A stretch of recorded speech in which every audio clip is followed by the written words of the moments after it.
for our informative briefing earlier on. Very informative. Thank you very much. Public participation. Sandra. And on-table chair. Thank you very much. Can I have approval of the minutes of... apologies, I beg your pardon. We've got apologies. What apologies do we have, Annette? Apologies from Councillors Helen Froggatt, Vicky Massey-Brookworth, Tony Millward, Irene Ratcliffe and Mark Salt. Okay, thank you very much. Sorry, we went the wrong way around there. Number 3, approval of the minutes of previous meetings. Thank you, Councillor Atkins. Seconded, Councillor Ratcliffe. All those in favour? Thank you very much. Are there any interests tonight? We haven't been informed of anything at the table here. No interest. Thank you very much. Leaders' announcements. Councillor Rose. Not much to say with kids now, Chairman. I've just enjoyed a nice week on the Danube with Mary Berry, so I'll leave it at that. Have you made it onto a television show? No. I'm writing it. Thank you. Committees. To receive the non-exempt minutes of the committees to show. Item 6, Chair. Chairman's announcements. I beg your pardon. Why am I missing everything tonight? So I beg your pardon. Chairman's announcements. Councillor Flitter. Thank you, Chair. Yeah, I did just want to say a couple of things. One is that there will be an event, sadly not in the Derbyshire Dales, but there will be an event on Friday the 2nd of February. If anybody is interested, a charity ball. I'm currently working with Chesterfield Football Club, with the Community Trust and the Bluebell Wood Hospice on behalf of the Air Ambulance for an evening of entertainment, and tickets will cost £25 each. We are selling tables of 10, and it will be a very good night with a vocalist, a comedian and music from the 60s right through to the present day. So if anybody is interested, either members of staff or members of the council, please let me know and I'll put you in for some tickets. And the second thing is that I did want to reinitiate the Civic Award to local people that have not been honoured in the past, and would you please put forward names of people working in your communities so that I can visit them, surprising them at one of their events to present them with awards. Thank you. Thank you very much, Councillor Flitter. Item 7 then, committees. You've all received the non-exempt minutes of the committees. Chairman, beg your pardon, Councillor if I may just intervene so that the vote doesn't slip away from me, Chair, if you would. But I want to raise 2 points of information, just for the purposes of correction. And so you've got a question coming up, or is this to do with no, the it is 2 points of information in respect to a particular set of minutes that I feel lack some a detail of correct information. Have you brought them before the officers already or not? One of them, I think, certainly Sandra would be aware of. The other one, no, because there is a mistake in the minutes. But I don't want these to be approved en bloc, as they're likely to be, without these being brought to your members' attention. Have you got it? Have you got a written? Yes, I have. Yes. Okay. Yes. And would you like me to just say what they are? 1 second. Is Sandra? Yeah, just to clarify what Council's role is tonight on the minute book. It isn't for accuracy. Isn't it? The individual committee always receives minutes in terms of accuracy at its next meeting. Okay. This is kind of to accept the report of those committees. Well, if at the special meeting of the Community and Environment Committee I'm allowed to point these 2 faults out, that's fine. Yeah, usually it's by way of a question, Councillor Ratcliffe. So at this stage you're asking questions of your policy committees, and any details of accuracy would go back to that natural committee when it next meets. So this is your opportunity to ask perhaps for an update on a particular minute in the minute book. It's not of that nature. They're not of that nature. I believe that if I hearing this correctly, you can come to the next committee of whichever particular committee it is with your amendment or your particular point. Okay, that's fine. That's fine. Okay, thank I you. just didn't want to lose the opportunity. Okay, thank you very much. Can I have a mover for the minutes? Thank you, Councillor Dodd. Seconded by Councillor Purdy. All those in favour, please. Thank you very much. Okay. Now, questions at number 8, and you've all got tabled at your desks agenda item number 8, and there's a question from Councillor Mike Ratcliffe to Councillor Rose. Councillor Rose. Well, simple answer to your question, Councillor Ratcliffe, is no. I think each of these decisions on how a particular set of recommendations is going to be debated is up to the members at the meeting, and sometimes we do that and sometimes we don't. Your supplementary, Councillor Ratcliffe. I do, Chair. I mean, Councillor Rose knows exactly what I was referring to by this question, when it seemed to me that the decision was made under some pressure because of the nature of the and formulation of the recommendations on this particular item. My supplementary would be very straightforward, but along similar lines to the main one. That would he agree that in the absence of a scrutiny committee, it's incumbent on members to both to monitor and question, where necessary, the use of taxpayers' money. And in that respect, it seems to me that there are items that are deserving of individual debate and vote, and not to find them wrapped up in larger issues that clearly members would feel very constrained about voting against. Councillor Rose. I know exactly which item Councillor Ratcliffe referred to. We're talking about the wall, which details have been circulated, I see. I mean, at the end of the day, the majority group has to reach a decision, and the committee has to reach a decision. We have to agree to disagree. Okay. I thank you for that, Councillor Rose, and I do think it's absolutely interesting because, again, it's tied in with the point I was going to raise about the minutes of that meeting that suggests that we were privy to the information that has now been presented to us at this council, which clearly provides some evidence for those costings. But that was not available at that meeting. A supplementary to a supplementary. Well, that's what I thought. Nothing to add. Okay, thank you very much. Okay, thank you, Councillor Ratcliffe. The second question is 8B from Councillor Martin Burford about local blue badge holders. Can we take that as read, please, members? Councillor Rose.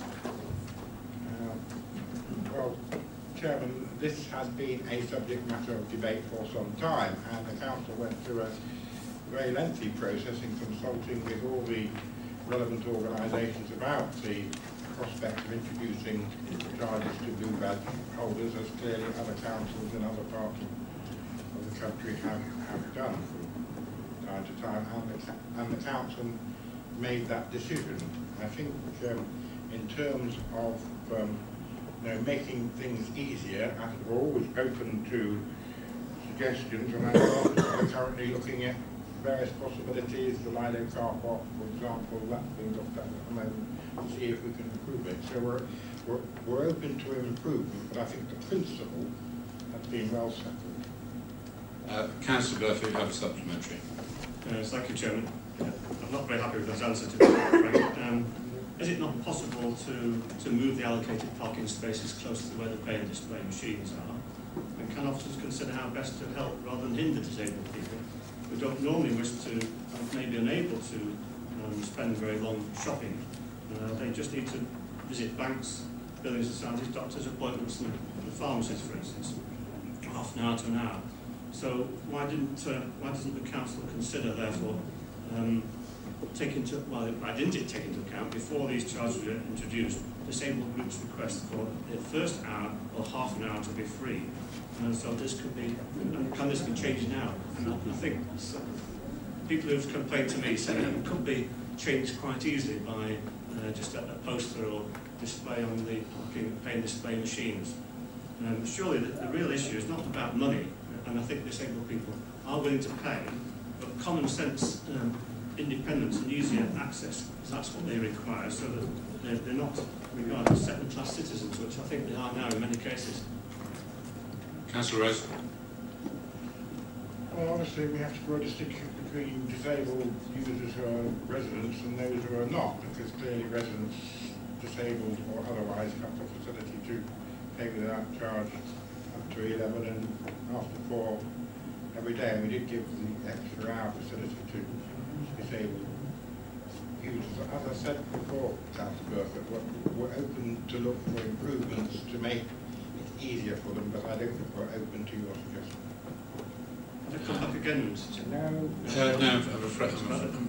So the location of the parking space is closer to the pay and display machines. That's one of the main details. Thank you very much, Councillor. Okay, moving on to the agenda. Thank you very much, members. Item 9 is the outcome of the Ashbourne South by-election and is for report. Sandra. I have nothing to add to the report, Chair. Okay, Councillor Rose. I'd like to move that the report be noted and welcome Councillor Murphy to our midst. Councillor Catt. I'll second that, Chairman. Okay. All those in favour? Thank you very much.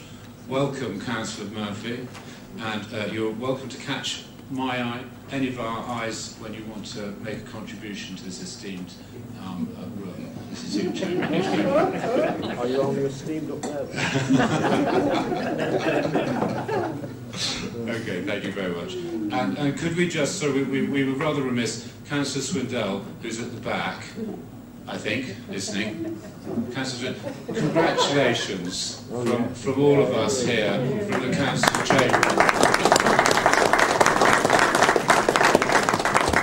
Is all well? I'm exhausted.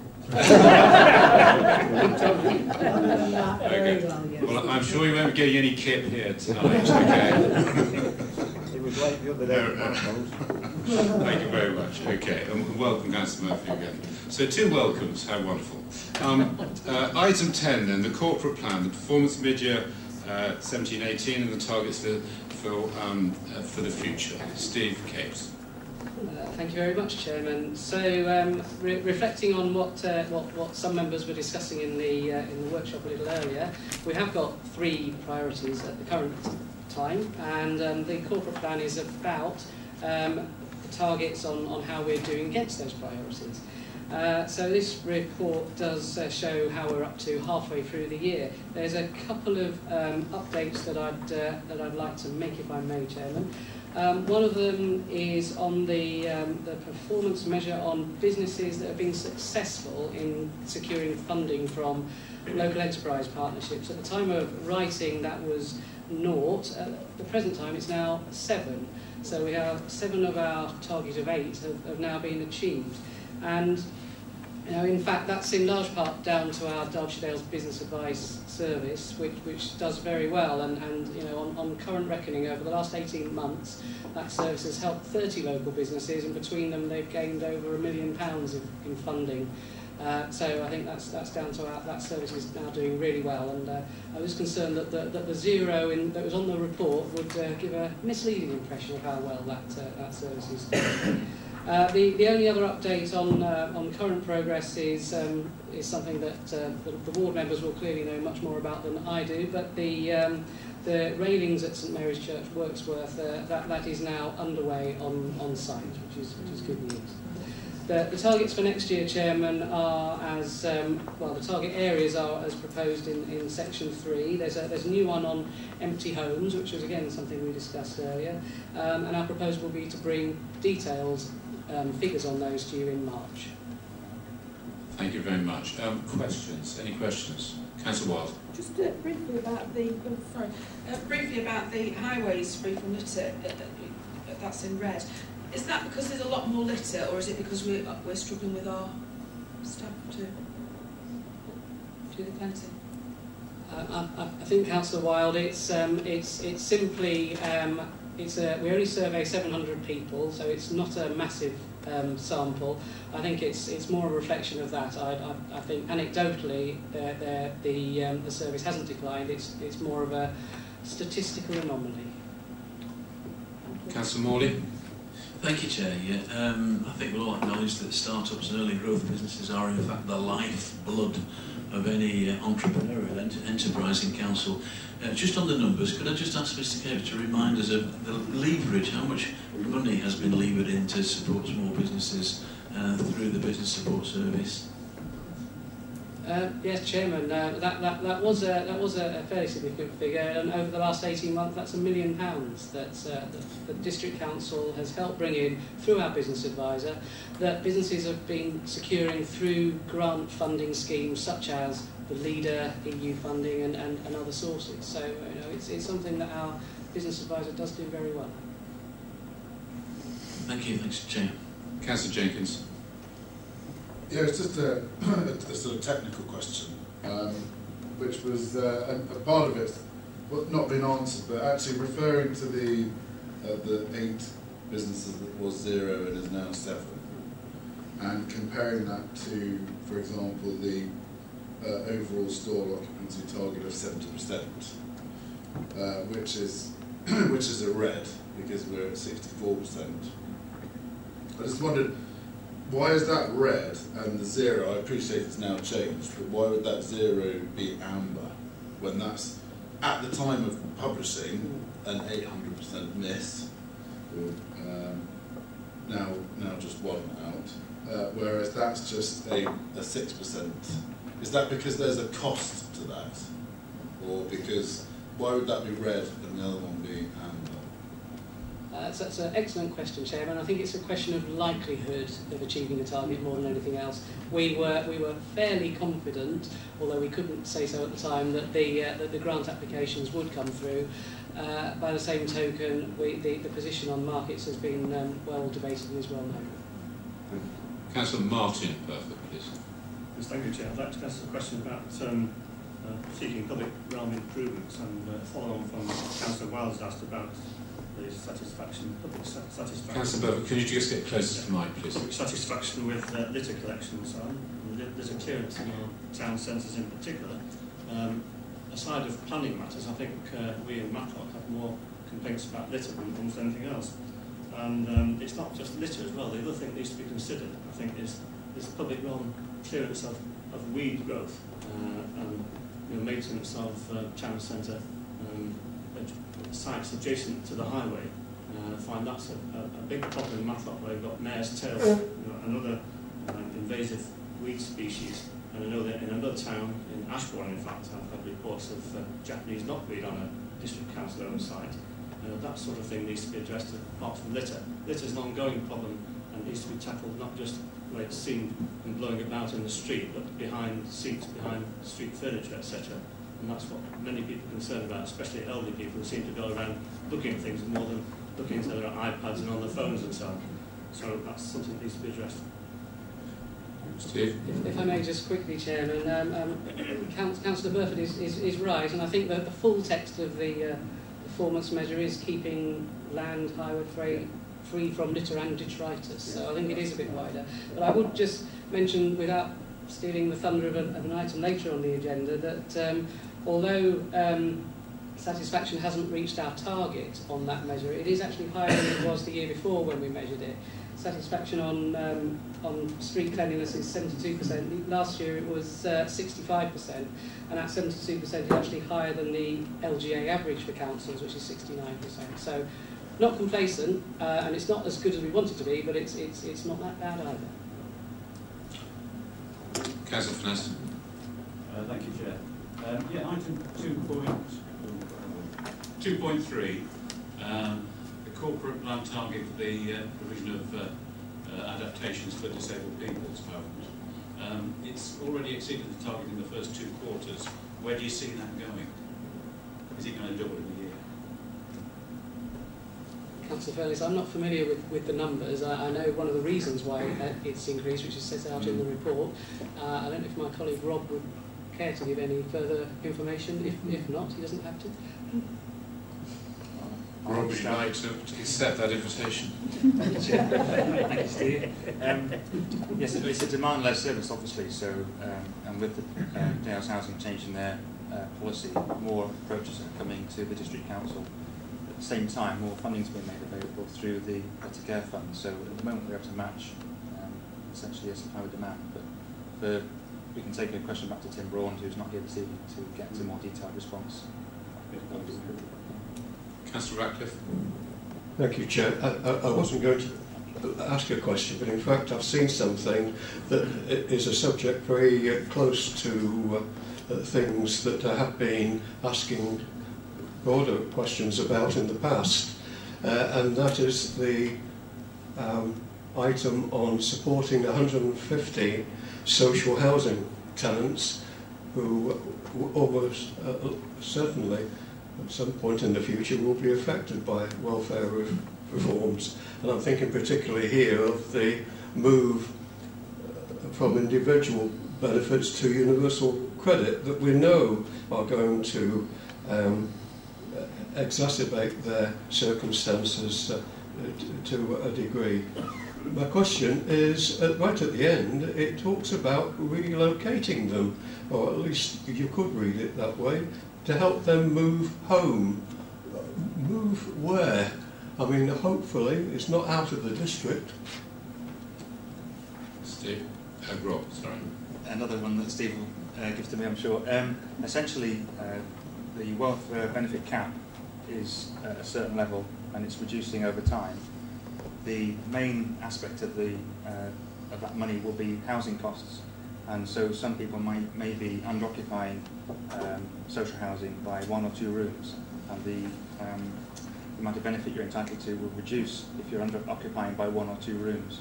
So in order to help somebody move into a more affordable home that they can afford within their benefit limit, that's what that refers to. That's being giving somebody housing options advice to support them to move to more appropriate, more affordable housing that would still meet their needs, but obviously would be in the district. And do the social housing providers have that sort of capacity that we could take up for 150? Well, not all of these are individuals, obviously not family. That's right. Not all of these cases would result in a move to another dwelling. This is an issue very close to the hearts of housing associations because they want people to be able to pay their rent, obviously. So they wouldn't. Part of it is about looking at our allocations policy, making sure that people can afford a house they're moving into. But those who've been in a house since the changes came into place, it's supporting them, as I said, into a more affordable home. Good. Thank you very much. Councillor Rose, you moving? Yeah, I would like to move it, because taking everything into account, this is actually a very good report and it's positive. And I think we're fortunate to be in that position. But I agree, there's always room for improvement, and I'm sure our officers will try to achieve that wherever it is possible within our means. Thank you. Councillor Catt. Chair, I echo those comments and say that it's particularly good to see that the work has at long last started on restoration of those wrought iron railings around St Mary's and being works with that. That is very good news. I'll second it. Any other comments? It's been moved and seconded. Put it to the vote. All those in favour, please show. Thank you very much.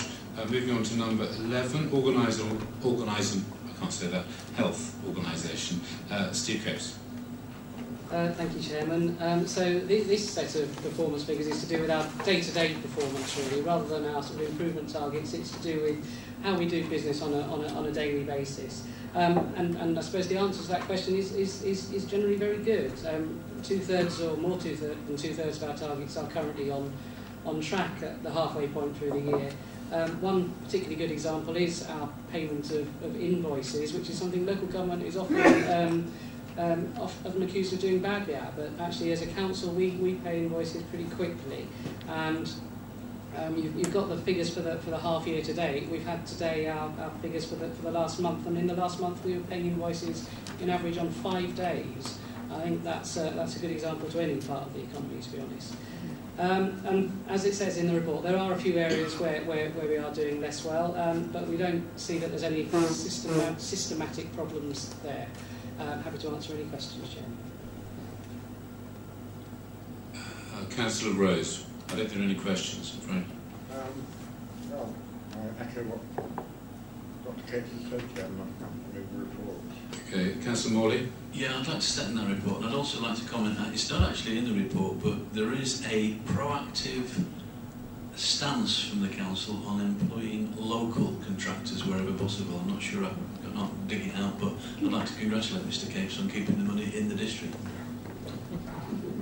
Okay, it's been moved and seconded. Any other further comments? All those in favour, please show. Thank you. And item 12, Steve's last one, the Residents Online Panel Survey. Thank you, Chairman. And as mentioned, we have got a panel of 700 residents who we used to survey to taste the well, to sort of dip our toe in the water as to get the bigger picture of what residents think as a whole. Members are very good at coming up with usually the problems that a few local residents have, but we also like to get the picture across the whole of the district, and this helps us do that. But it is only 700 people, and as mentioned, the statistics are plus or minus a few. Nevertheless, it's useful for tracking trends. It's the second time we've asked residents about their satisfaction, and on the whole it is very positive. They are very satisfied, for instance, with our waste collection service and with our parks, and with the information that they get from the District Council. Our communications do appear to be pretty good. They're also particularly satisfied, as you would hope, with the district as a place to live, and that's not just down to the fact it's the Derbyshire Dales, that's also down to our environmental and community services, helping keep it a clean and safe place to live, which is important to note. There is less satisfaction with other areas, but they are, as you'll see from the figures, improving. And our suggestion is we keep monitoring these annually, just to check that things do hopefully continue their upward trend. Thank you very much. Councillor Pawley. Yes, I have two questions, Chair. Could you tell me how this panel gets put together? Because I'd like to know why it is we've got nearly 60% or over 55 years old. And why do we have to ask about somebody's sexual orientation to find out what they think of how we clear our litter and empty our bin? Chairman, the panel's selection is by self-selection. So the invitations go out with all our mailings and also in Dales Matters. It is a contrast, and it is in fact a cheaper method than what we used to do when we had a statistically selected citizens panel, but we had to pay £2,000 a year for that. This we don't have to pay for, and it's a reflection of the time. So it reflects the point I was making earlier. It's not statistically 100% accurate, we can't claim that, but it does give us a feel, a sense of what residents are thinking. And yeah, there are more older people who are willing to participate in this sort of thing, but it is a difficulty we acknowledge. In terms of the equality questions, we don't want to know what a specific person thinks, but if there are any trends that do come out of it, they're things that we should be aware of. So, for instance, disabled people were more or less satisfied than others. That would be something that on the whole, we would want to know.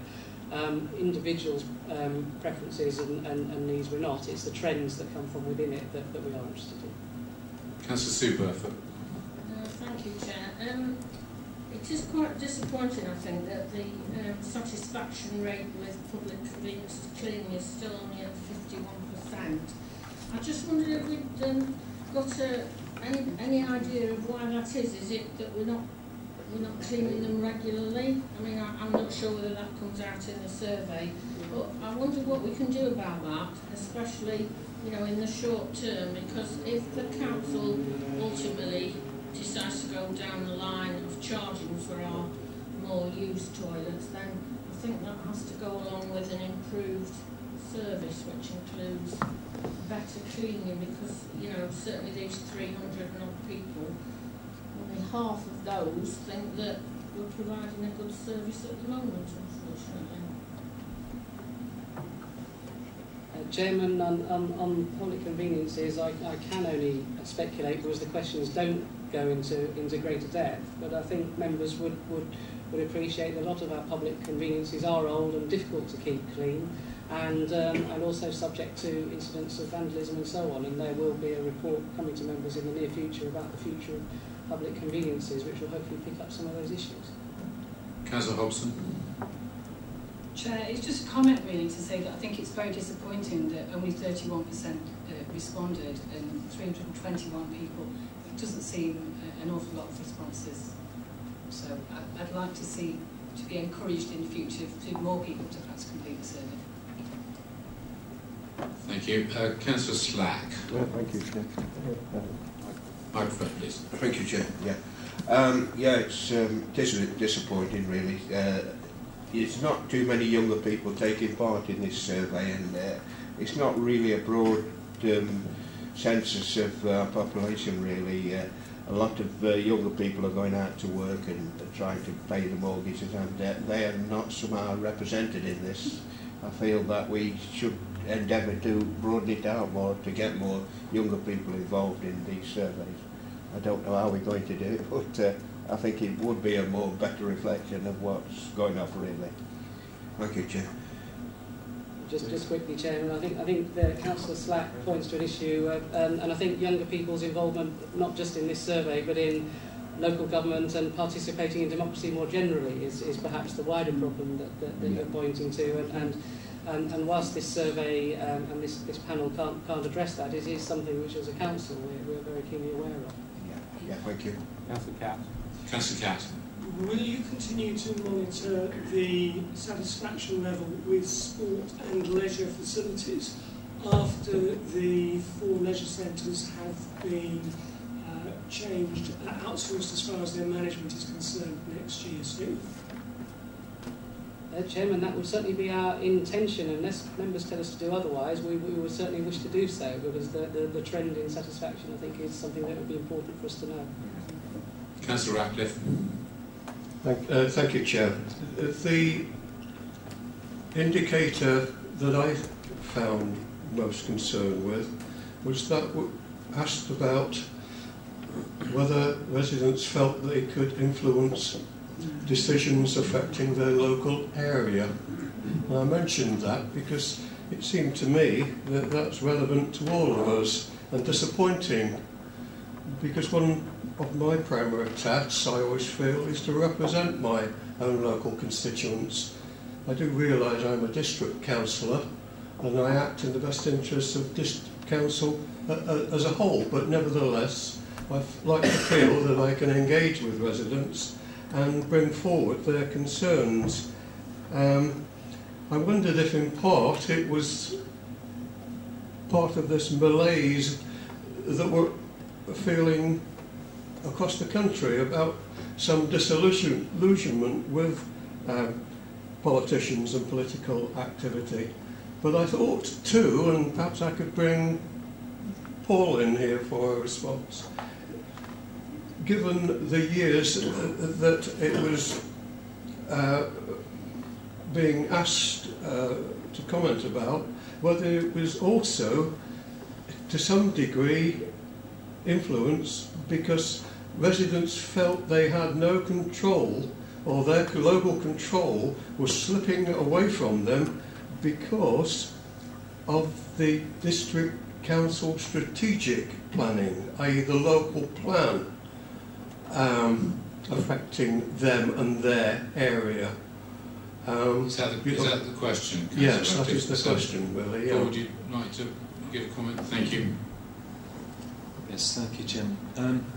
Well, I think it's very fair to point out the fact that clearly during the period which this survey is covering, we have had significant public engagement and consultation on the local plan with some extremely difficult decisions to be made.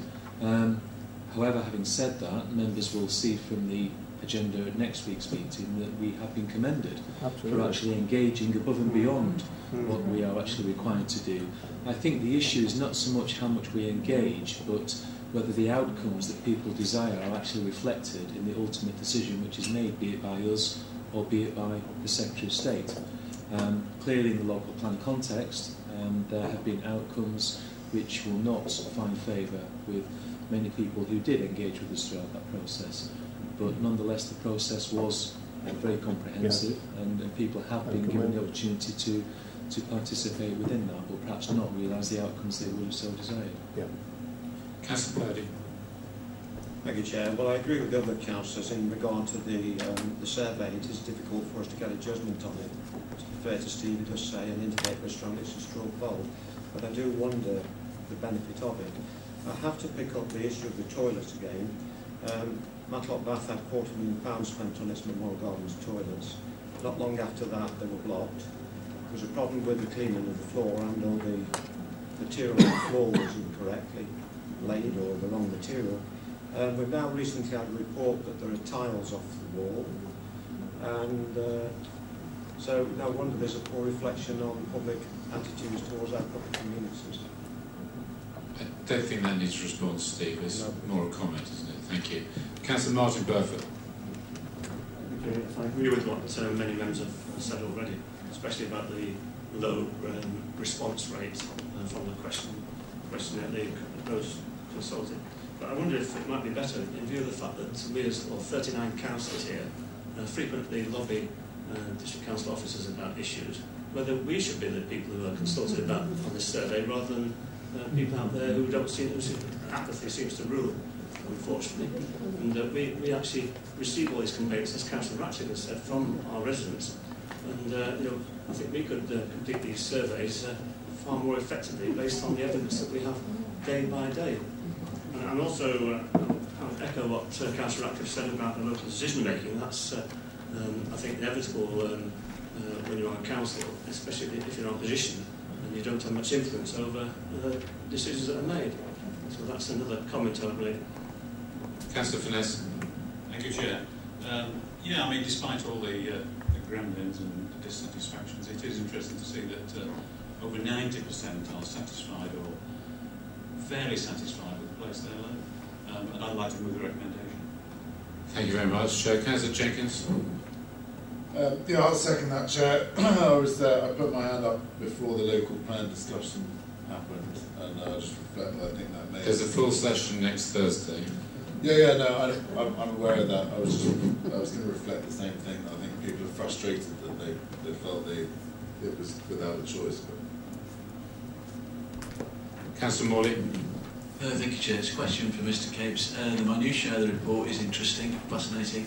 Can you just remind us where, in a recent independent national survey, Derbyshire Dales came as the preferred place to live?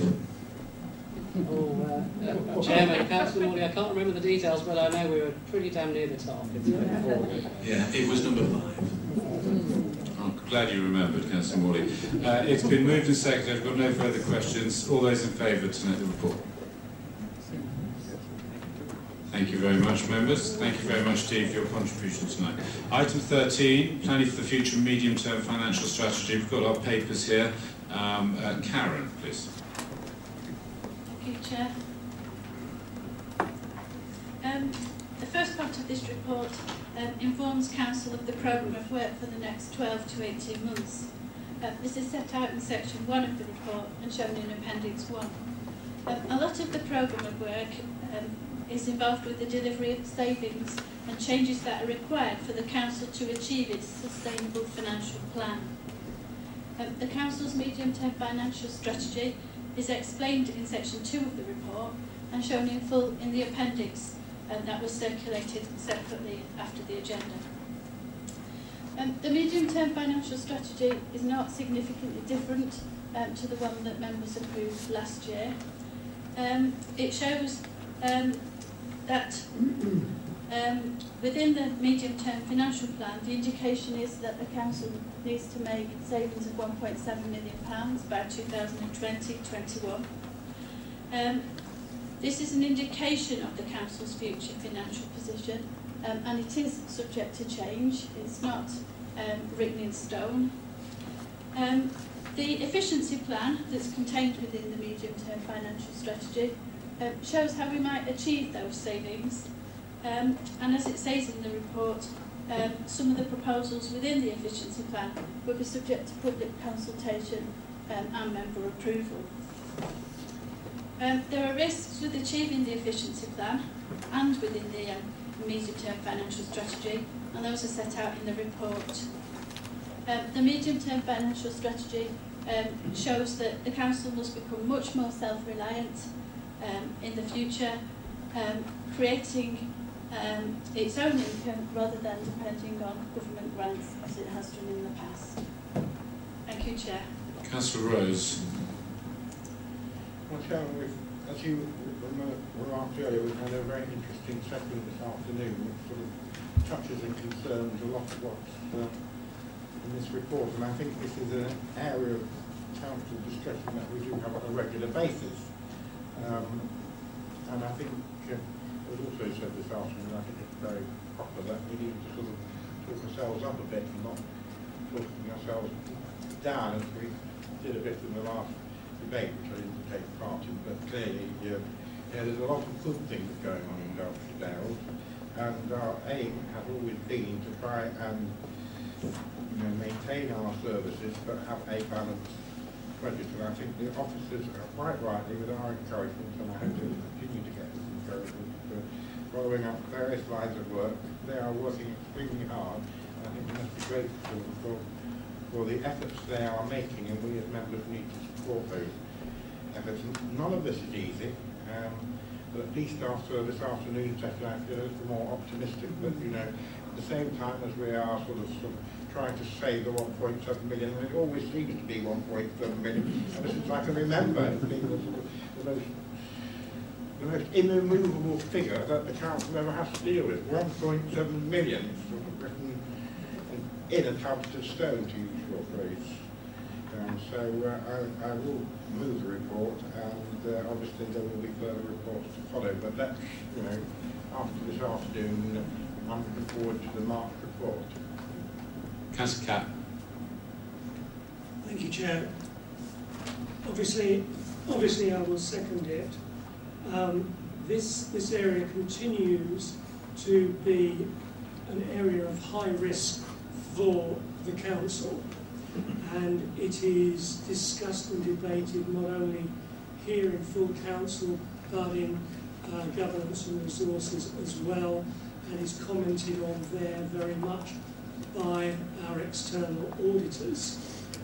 The particular section in Karen's report that I picked up on was that for the first time we can't go forward 5 years, we can only look forward for 4 years, because past that things look even more uncertain than they did before. We know that things have been going down in terms of receipt of the central government support grant.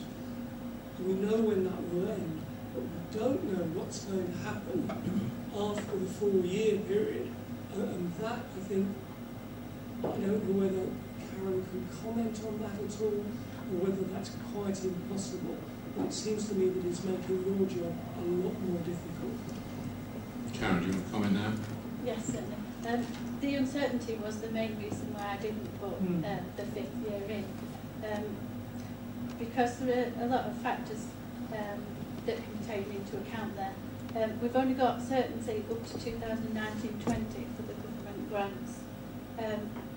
New Homes Bonus accounts for £700,000 a year of income. That will fall off to about £330,000 a year by 2019-20. But beyond that, we don't know whether we'll lose that or whether there'll be some New Homes Bonus, more allocations in beyond this year. Also, business rates.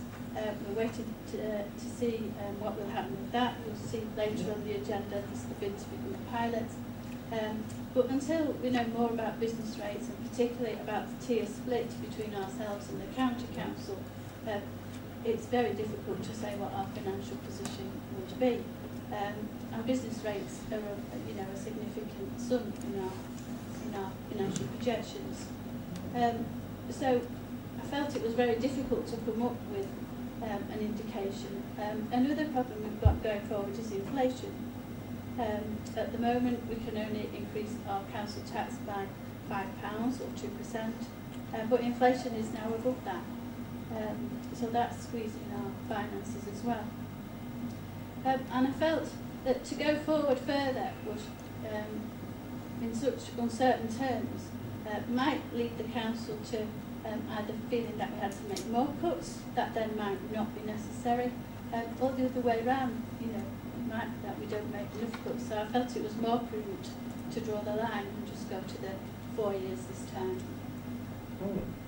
Chairman, can I just come back on that, please? Certainly. Given the change that you've made here, not going forward that extra year, and given the enormous importance that the external auditors give to this matter, have you discussed that at all with them? Are you likely to?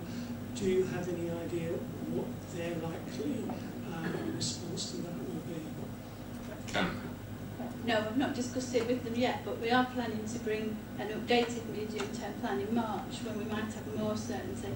We'll certainly know by then whether we've become a business rates pilot. If that would be the case, that should bring us more income. Councillor Jenkins. I'm happy to vote for it, Chair. I just hope that we, at the moment we're assuming that we'll have to put up taxes every year. I hope that perhaps we won't. Okay. Councillor Slatt. Thank you, Chair. Yeah, I'd like to thank Karen for this report, and I do appreciate that it can't be a long report because all the uncertainties of the future with Brexit coming about, we are in very uncertain times, all of us, whatever party you belong to, it's very uncertain. So it is a difficult time in the future years. Thank you, Karen. Councillor Ratcliffe. Thank you, Chair. Can I thank Dorcas and all the other officers, incidentally, that put together the presentation that we had in the workshop. I'm sure I speak for everybody here that attended, that found it enlightening, challenging, provocative, but a much needed analysis. And I think we all agreed that we cannot possibly stand still. We have to move forward because we owe it to our ratepayers to continue offering them the services that they deserve and demand. It did seem to me, however, that there was one sort of unspoken element in all this, and that is the position of central government in regard to local authorities. I remember a few years ago it being widely discussed as to whether or not a government was moving in a direction of removing the middle tier of local government altogether and promoting either unitary authorities or indeed regional governance, and we have seen the rise of that. So it seems to me that there's a bit of a sort of elephant in the room that we should pay some regard to. Incidentally, recently I have been hearing of a somewhat speculative negotiation between Derby and Nottingham that might remove, for example, Amber Valley and South Derbyshire as district borough councils. So whilst we, as I said before, we can't sort of sit back waiting for things to be imposed upon us, a bit like the local plan, nevertheless, I think we should hold some of these thoughts in our minds while doing so. Councillor Martin Burford, please. It's just a mundane question really on page 2 of the work plan on the gully operation. Can I ask if what the programme is for transferring them back to the County Council, if that's going to be the case? Is it from the 1st of April next year? Is that the case? Who should I ask that? Paul, please. Yes, Chairman, I can confirm the transfer date is 1st of April. Councillor Finesse. Thank you, Chair. It's just a date typo, I think. It's on Appendix 1, and it's local plan delivery. And at the end there it says report on this council agenda. Dorcas is going to answer that. Yes, Chair. This appendix was put together before we actually decided on how the local plan would be treated by a separate council meeting, a special council meeting. There's another couple of dates to do with car parking review, which is also going to a different okay, thank you. Okay, thank you very much. It's been moved and seconded. No further people want to talk, I don't think. All those in favour? Thank you very much, Karen. That's good. And item 14, the capital programme, 17-18 to 21-22. Karen. Thank you, Chair. This report asks members to approve the capital programme shown in Appendix 1 and to note the potential future liabilities shown in Appendix 2. New bids for the capital programme are shown in the table in paragraph 1.2 of the report. Section 1.6 of the report shows that the Council has the sources of funding that are sufficient to fund this proposed programme. However, once we remove the grants and contributions from the remaining reserves and balances, the amount of funding left for future capital schemes reduces to £2.5 million. This will be needed for the potential future liabilities shown in Appendix 2, as well as other projects not yet on the programme that members might approve, such as the traveller site or works to the rock faces. And it also might be needed for cases where tendered costs come in much higher than the budgets. Happy to take any questions. Councillor Rosen. Chairman, I hope Councillor Ratcliffe didn't mean this particular report when he said we should vote on each item individually, because I think that would be a fair challenge for all of us. But I'll move the 4 officer recommendations. That doesn't prevent any member asking a question or investigating any particular item further. That was not the intention. I think we have to bear in mind that given our financial circumstances, and this came out in the workshop earlier, echo Councillor Ratcliffe's comments on that. This is still a pretty ambitious capital programme for a district council of this size, and I think we need to congratulate ourselves in one sense that that we are still maintaining a capital programme of this nature and trying to do many of the things that we aspire to do, particularly in the direction of affordable housing. And we know from debates in the various committees on that the sort of money we put in often leave us in quite a huge sum of money into the district and uses local services, as Councillor Morley has already observed. So I'll move the report. Councillor Catt. Chairman, I'll simply second that. Councillor Pauly. Yes, I'd like to thank Karen for this report. A lot of work's gone into it and it's very welcome. It just brought one question to mind. It's under the new items, the pedestrian footbridge at the Arc. We were saying, I remember in a previous meeting, that we were going to ask if there was going to be any compensation from the contractors, and I wonder where we've got to with that. Does Paul want to take this, please? Thank you, Chairman. Those discussions with the contractor are still ongoing. Still, Councillor Martin Burford. Yes, I was going to ask the very same question, but can I also ask about all these Park Ranger Station remediation works? That site has been surrounded with Harris fencing for many months and doesn't seem any progress. Can I ask when that's going to be done? And secondly, despite the detailed cost breakdown of the so-called boundary wall and social housing in Megdale, I'm very unhappy about that still. I can't support that enormous cost, which I think is so exorbitant to be untrue. I think if Prince Harry and his fiancée or the Prince of Wales sponsored village in Poundsbury, Dorset, was to have a wall like this, that would be appropriate for that situation. But in Megdale, surrounding stone walls are dry stone walls, and at a much reduced cost. I think the spec for this particular wall is totally over the top, and it's so unsuited to a site of that kind. So I can't support that. Paul can take the first one there. Yes, Chairman. In regard to the ranger station building, the delay has been due to awaiting clearance from the insurance in regard to the fire damage that occurred at that property. That has now been received, and works are being put in place to actually secure the refurbishment of that property. And Rob, did you want to comment on the second point there? Thank you. Thank you, Chair. I think as the notes I've prepared set out for members' benefit, the costs have been provided by the developer through the Housing Association, and the employer's agent, who is the expert on costings for build elements, has confirmed that he's happy with the prices that have been provided. And I can't really add anything further to that, Chair. Thank you very much. We've got nobody else down on my... Oh, I beg your pardon. Councillor Tibenham, my apologies.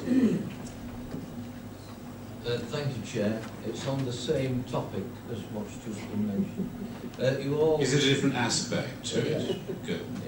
Yeah. You will all have on your desk a diagram of the wall. Now, the road that this wall is at the side of has got an incline of about 1 in 10 or so, probably steeper. You'll notice that the wall is built on a horizontal base on the drawing. Imagine it's built at an incline of 1 in 10. I wonder what it's going to look like. It's not going to look like that. Going back to the beginning of the wall, the local forum asked for a dry stone wall. When it got to the planning stage, it appeared as a stone wall, and then later it was described as a stone wall. It's a mortared wall built with something that looks like bricks, but they are gritstone. Going on to what Councillor Burfoot is saying, I don't think it's in keeping either. This is the first time that we have seen a specification of this wall. Yeah. And I know that at last week's C&E meeting, it was passed that £22,000 should be spent on the wall. I'd just like to mention it. As a comment rather than a question. Thank you. I have nobody else on my list. It's been moved and seconded for this report. All those in favour, please. We have... just let Sandra count, please. That's 29. Okay, all against? Any abstentions? There's 4 abstentions. Okay. Oh, so I beg your pardon, 5. 5 abstentions. 5 abstentions, that's 28. So the vote is carried. Thank you very much. Item 15, Karen again, for the Treasury Management Mid-Year Report. Karen again, thank you. Thank you, Chair. This report has 2 sections. The first section provides members with a mid-year performance summary, dealing with Treasury Management transactions for the first half of 2017-18. I'm pleased to say that the report shows that all the activities during that first half year complied with the CIPRA Code of Practice and with the Council's own approved Treasury Management Strategy. The second section of the report deals with some regulatory changes that come into effect on the 3rd of January. These are known as MiFID II. As I explained in the report, these regulations mean that every organisation has to be classified as a retail or a business client. And the crux of that decision depends on whether you have a £10 million portfolio of investments throughout the financial year. While Derbyshire Dales occasionally has a portfolio of investments above that level, we don't have investments at that level continually throughout the financial year. So that means that it's now been determined that we will fall underneath the MiFID II level, and we will then be classed as a retail client rather than a professional client. What that will mean in practice is that we won't be able to access certain types of investment that we've recently begun to use, like managed funds, so potentially will receive lower rates of interest. But also what it means in the immediate future is that our advisors have indicated that if we're a retail client, in the short term they wouldn't be able to advise us because they're not set up to advise retail clients.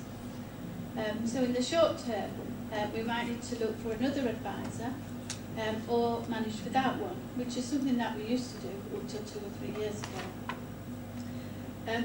Our current advisors, Arling Close, haven't yet given us formal indication that they're withdrawing the service, but they did tell us that if we weren't compliant with MiFID II, then that would be the case. So what we're planning to do in the meantime, if we don't have any Treasury advisors, is first of all to try and go through a process to establish a new Treasury advisor.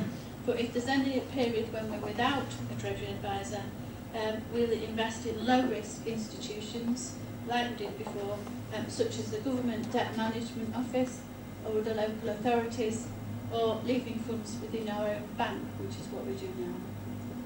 Happy to take any questions. Councillor Wild. Apologies if this is a rather dim question, but I'm not that financially astute. Is there anything that we can do as an organisation to take us up and out of the retailer to become the next level up, to get the benefits? Yes, we could actually borrow more to then invest, but there are risks associated with that, which we've not yet ascertained. So what we're planning to do is look at things like that, and then we'll review our Treasury management strategy, which will be coming to Council in March anyway. So we will be carrying out that review, and that might be one of the things we look at. But in the short term, because we haven't had the time to do a thorough review, and we've not had the time to produce a report now for Council, that was an option that I wasn't totally comfortable with. Thank you. Councillor Jenkins. Thank you, Chair. Karen, this, if I may, this strikes me as something where we've been caught by an umbrella that's intended to essentially stop ordinary people being ripped off by outlandish financial instruments, or rip-off merchants. Do you think there's going to be additional guidance? Because I don't see how a local authority genuinely falls into what might be described as a retail investor. Yes, I think you're right. This has stemmed from a European directive, and for most ordinary clients, being a retail customer would give them more protection, but for a local authority it doesn't do that. We had been hoping that the LGA or SIPFA might be lobbying on behalf of small councils like us, but we've not seen a lot of activity yet, and the date will soon be upon us. Chair, if I may, is there anybody that we can go to directly as a local authority to? Because this must be catching all small district councils and little borough councils that fall below the threshold. I can certainly approach SIPFA or the LGA to see if they're doing anything, but they've not sent us anything yet. Councillor Ratcliffe. Thank you, Chair. Given the level of priority that we're going to have to attach to billets rates, it seems an whatever the word is, a suitable proposal, a route to go down, and to test out, with the collaboration of others, how these can be administered or indeed increased. My two questions are, first of all, very straightforwardly, do you see this poll continuing beyond its trial stage? And if so, or even during the course of it, why should we expect Derbyshire, if they are involved, but certainly Derby City, to give up any portion of their business rates? Hold on, we're on number 14 at the moment. Sorry. We're on 15, sorry, Treasury Management. I skipped one out. I do beg your pardon. Yeah. I'll leave that for later. Okay, we'll come back to you. We'll table that for the next one. Councillor Catt, I've got, please.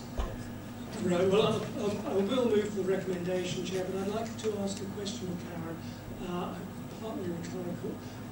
I assume that the high level changes that you're talking about won't have any effect or are not having any effect on the day-to-day treasury management function.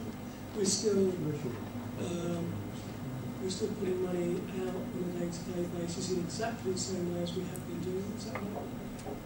We are still putting the money out on a day-to-day basis, but what we won't be able to do after the 3rd of January is put money out with some of the managed funds that we have been using recently. We've only just started using those this year. We have been talking to the County Council to see if there could be some collaboration there, and we're waiting for their response. Thank you, that's helpful. Councillor Finesse. Thank you, Chair. I will second the motion. Recommendations. On the regulatory updates, just a question though, please, Karen. It says local authorities are not protected by the Financial Service Compensation Scheme, but I know of parish councils who think they are, and they think that if they've only got £80,000 in a particular bank account, it's safe. Is that not correct? I think they might have to get their own legal advice, but certainly for the district council, we wouldn't have any protection. That level is for individuals. Thank you very much. It's been moved and seconded, the recommendations of the report. All those in favour, please show. Thank you very much. So item 16, this is the item on business rates retention pilots. Karen again, please.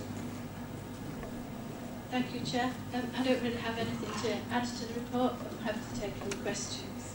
Councillor Ratcliffe. Yes.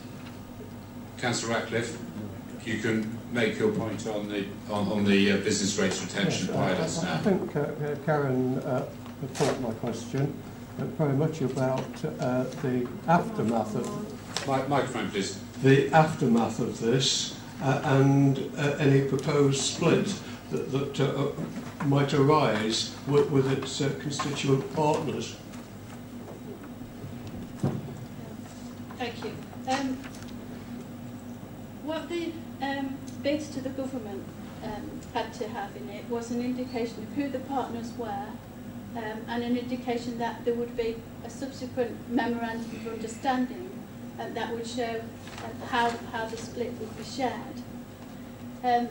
What we've said so far for the Derbyshire pilot that we've agreed between ourselves is that our bid proposed a top slice of funds would go towards some match funding for schemes approved by the LEP, schemes that were currently stalled awaiting match funding, and then the amount beneath that will be shared across the remaining councils. We currently have a Derbyshire business rates pool that shares funding across the councils, and that's generally on the basis that first of all, if anyone would be at detriment because they'd had a big loss, that council would first be compensated out of the extra income, and then any remaining income will be shared pro rata to business rates collected. And it was, although it's not been formally agreed at this stage, it was thought that some kind of arrangement like that would be put in place. We didn't need to submit that to the government. So your expectation, if I may just come back with another question, is that not only will this be administratively successful for us, that's your expectation, but that it should produce a financial benefit too. We had some modelling done by a company that indicated that at the moment most authorities are generating more income than the government baseline, and that's what the pilot would allow to be shared. So the government are using that extra income as a basis to test out different mechanisms for the new business rate retention scheme. And certainly the modelling did indicate that there would be extra income. Councillor Stevens. Thank you, Chair. Well, having agreed before that this should go ahead, I'd like to move it. When I was approached on this, Karen did send me all the details. as you can read in the document, it was agreed a no detriment clause for the pilots. Once all of the appropriate authorities had agreed on that basis, there was no reason why we shouldn't go ahead and agree to be part of that pilot. You know, the only possibility was that it could be beneficial to us. We were protected against it being detrimental, so that was why I agreed it and gave approval for them to go ahead without the meeting, and on that basis I'm happy to move it tonight. Councillor Moore, are you happy to second it? Yes, Chair, on those grounds, on that basis I'm happy to second it. Thank you very much. Any other contributions? Councillor Tivenham. Thank you, Chair. Can I ask Karen, please, in Table 2, Treasury Management Summary, where you list the borrowings and the investments, you did at an earlier... Councillor Tivenham, I think we covered that one. We're on the business rates retention pilots. On 16 now. I don't think there's a Table 2 in this one. Any other contributions? Sorry, Chair. Don't worry. Any other contributions on this one? It's been moved and seconded. Recommendations. Karen's done a lot of hard work tonight. All those in favour? Thank you very much, Karen. You can take a rest now. Thank you very much. We're on to item 17, the Parliamentary Constituency Review, which affects all of us. The revised proposal now subject to consultation. Sandra, please. Thank you, Chairman. This is a report which sets out the Boundary Commission for England's revised proposals for parliamentary constituencies, and this is probably your last chance to have a look before a bill is passed. You'll see in 2.2 the new proposals are slightly different to those originally proposed, and they're as a result of direct consultation and feedback from political parties. I've given a comment as returning officer on what I think about the proposals, and I think they're a mixed proposal. In administrative terms, it's a welcome that all wards within the Derbyshire Dales area are still contained within the parliamentary constituency boundary. But I think what it lacks is continuance of the community feel and rural nature that was in the first proposal, and I don't think the same feel will be intact when we take on the large urban areas of Belper, Central, East, North and South. But other than that, it's for information for the Council. Councillor Rose. Well, I suppose this might be regarded as one truly political item on the agenda tonight, because I know 2 of the 3 national parties support these proposals and 1 doesn't. I'll leave you to your imagination as far as that's concerned.